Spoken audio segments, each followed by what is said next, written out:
l'étoile. Au nom de Dieu, le Tout-Puissant, le Miséricordieux, par l'étoile à son déclin. Votre compagnon ne s'est pas égaré et n'a pas été induit en erreur.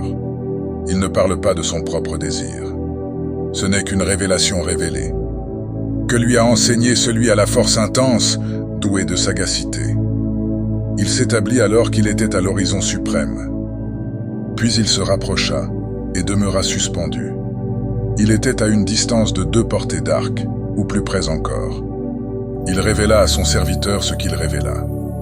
Le cœur n'a pas menti en ce qu'il a vu. Mettez-vous en doute ce qu'il a vu. Il l'a pourtant vu, lors d'une autre descente, près du lotus de la limite, auprès duquel se trouve le jardin du refuge, quand le lotus était recouvert de ce qui le recouvrait. Le regard n'a pas dévié, ni dépassé les limites. Il a vu certains des plus grands signes de son Seigneur.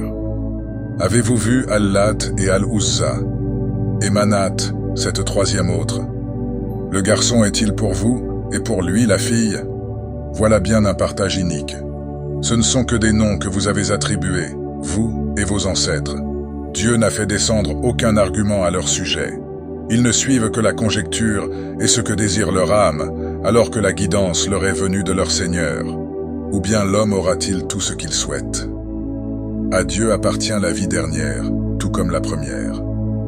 Que d'anges dans les cieux dont l'intercession ne sert à rien, sinon qu'après que Dieu l'ait permise, en faveur de qui il veut et qu'il agrée. Ceux qui ne croient pas en l'au-delà attribuent aux anges des noms de femmes, alors qu'ils n'en ont aucune science. Ils ne suivent que la conjecture, alors que la conjecture ne sert à rien contre la vérité. Laisse celui qui se détourne de notre rappel et qui ne désire que la vie d'ici-bas. Voilà toute l'étendue de leur science. Ton Seigneur connaît mieux celui qui s'égare de son chemin, et il connaît mieux qui est bien guidé. À Dieu appartient ce qui est dans les cieux et sur la terre, afin qu'il rétribue ceux qui font le mal pour ce qu'ils ont fait, et récompense ceux qui font le bien par le meilleur, ceux qui évitent les grands péchés ainsi que l'infamie, et ne commettent que des fautes légères. Ton Seigneur est immense en pardon. C'est lui qui vous connaît le mieux quand il vous a fait naître de terre, et aussi quand vous étiez des fœtus dans les ventres de vos mères. Ne prétendez pas vous purifier vous-même. C'est lui qui connaît mieux ceux qui se prémunissent. As-tu vu celui qui s'est détourné, qui a donné peu et s'est montré avare? A-t-il auprès de lui la science de l'inconnaissable de sorte qu'il voit? Ne l'a-t-on pas informé de ce qu'il y avait dans les feuillets de Moïse et d'Abraham qui fut rétribué? Qu'aucun porteur de fardeau ne portera le fardeau d'un autre, et que l'homme n'obtient que le fruit de ses efforts, et que son effort sera bientôt visible.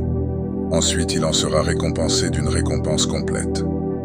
Et que le terme final est vers ton Seigneur, et que c'est lui qui fait rire et qui fait pleurer, et que c'est lui qui fait mourir et qui fait revivre, et que c'est lui qui a créé les 2 éléments de couple, le mâle et la femelle, d'une goutte de sperme quand elle est éjaculée, et que l'autre création lui incombe, et que c'est lui qui a enrichi et qui a satisfait, et que c'est lui le Seigneur de Sirius, et que c'est lui qui a détruit les anciens Had, ainsi que les Tamoud, et il fit que rien n'en subsista, ainsi que le peuple de Noé auparavant, car ils étaient encore plus injustes et plus rebelles, ainsi que les Moutafikat qu'il renversa, et qu'il les recouvrit de ce dont il les recouvrit.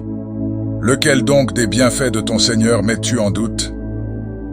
Voici un avertisseur parmi les anciens avertisseurs. L'imminente s'approche. Nul, en dehors de Dieu, ne peut la dévoiler. Vous étonnez-vous de ce hadith?